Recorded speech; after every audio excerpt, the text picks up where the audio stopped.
This is the rocket-powered space capsule. All systems are go. I felt a shift in my focus lately. I feel more productive, and I feel like I'm staying on task a little bit more, and I'm not allowing myself to procrastinate as much. I don't really know what switched or what caused it, because I guess it was kind of part development, because I was trying to tell myself that I'm going to be more productive. I basically spoke it into existence. I'm trying to better myself, and I guess that it was, bound to happen if I stayed at it, because I didn't give up. And so I'm seeing it mostly with my mornings. My sleep schedule has shifted like I had been planning to, which allows me a lot of time in the morning to get the work done that I was instead having to cram into my afternoons. And it turns out that when I at least start cramming stuff in more, I'm actually able to get less done because I don't know. When I have so much to do in the afternoon, I almost plan it by hour, and if I miss a thing or two, by that hour, then everything gets moved around and crammed and or just forgotten entirely. And so the more time allows me to do more things, which does make sense.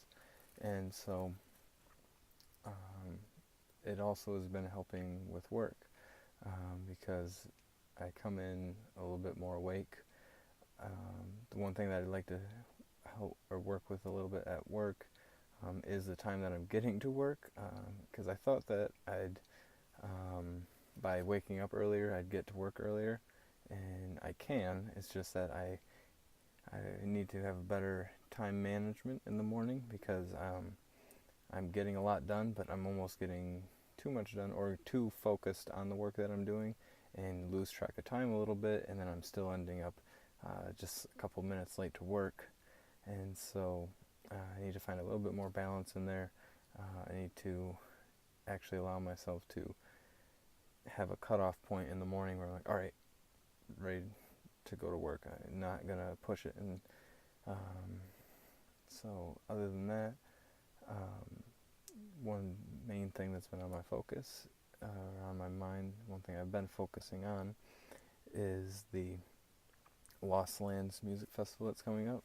We've got, or I have the totems ordered, the ones that need to be ordered, because I have two that we're going to bring. There's four of us going, me, Jeff, Max, and Jared, and two totems. And there was only two because originally just Jeff and I were going to go, but happily and thankfully, Jared and Max are both coming as well.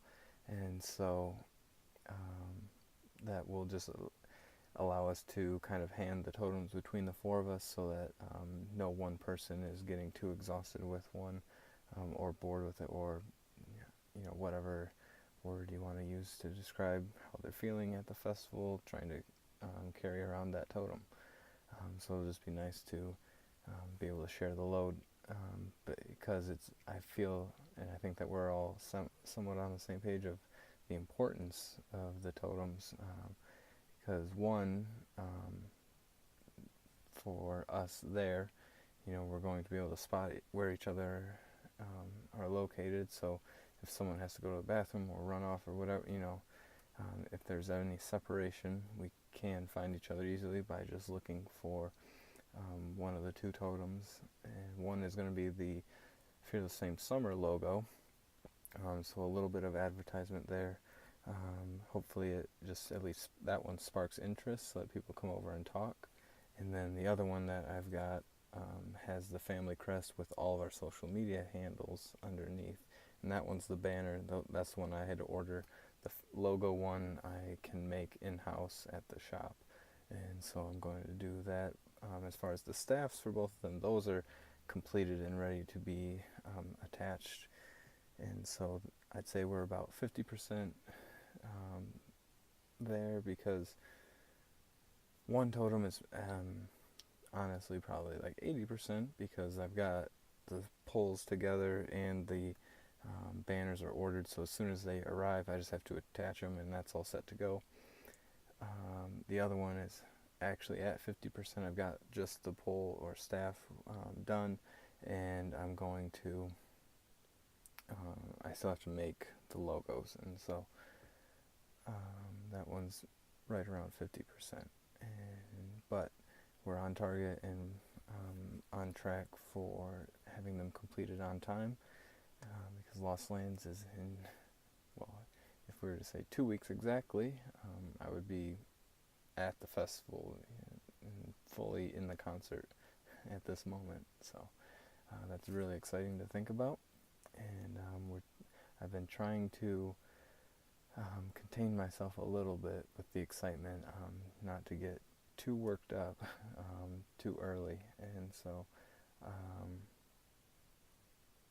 the totems are just about finished, and I was planning to create some pins to sell there, but for financial reasons I wasn't able to get them on time, and so I think that we'll get those made probably in the spring of next year, just so that and get them made that early, just so that I have them and I'm ready, because I don't want to make them, right after the festival, because I don't want to hold on to them for a whole year.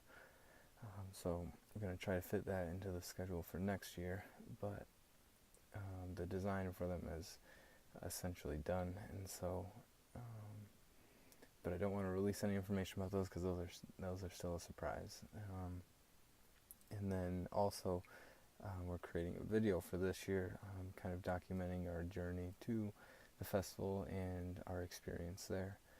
We've got some of the clips already started, and I'm just getting really, really excited for that part of it as well, because there's a certain vision that I have in mind for this video, and I think with the help of the other 3 guys, we're going to make it something that's going to be worth watching. And I love the historic value that Lost Lands has in the EDM music field, I guess, because it's such a crazy festival, and it's only the second year of it, and they're booked for 5 years, and I think that it's going to be one of the most well-known ones, and to have been able to go to the very first one as well as the second one, it honestly is almost a bit of an honor and a privilege, and I'm just excited to see what's going to happen with it, and just glad to be a part of it. And so that video, I hope, captures those emotions and can tell the story of what Lost Lands is, what it is about, and how much fun it can be. That has been, I guess, what's consumed my mind on the personal note. On professional note, or at my job and career, I've been reaching some new levels, I would say, mostly with learning how to price out jobs, and that's something that I've known that I don't know. I'm aware that it's something I've had to learn, is the way that I should say that, and I'm finally getting those opportunities to learn, and one that happened recently that I'd like to share, because it just it's kind of a first, and so it's pretty cool for me. A customer came in to get vinyl done for their business, and Bruce was out of town when she stopped in, and so I was handling every part of it. I met her at the door, had the conversation about what she wanted. I made sure to ask the proper questions that I needed to ask in order to get the files and the information that I needed in order to complete the job. And I was able to set it all up, design it for her, and lay it all out, and send her the email back and forth. So I was in control of that conversation. And then finally, when it came to the price, Bruce told me to just try to figure it out myself, just for the learning experience, not because he refuses to help or anything. He just was giving me my chance, and so I did what I thought I needed to do, and covered my materials. How much that costs for the material. I had to cover the time that it cost, or the time that it took to set up the file, cut the vinyl and weed it out and tape it up, and then the install and all of that.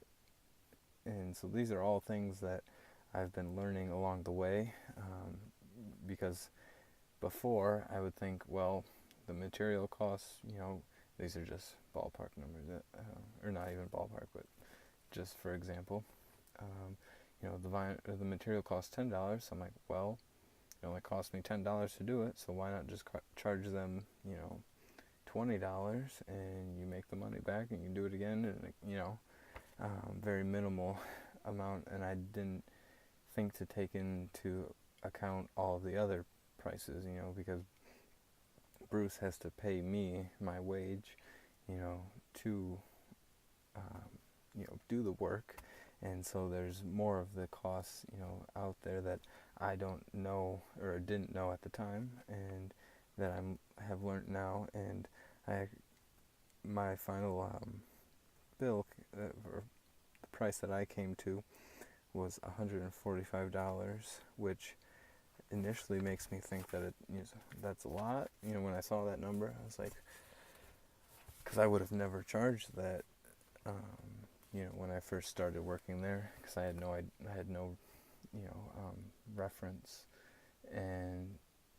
But Bruce said, "Yep, that's good," and he gave me the go ahead.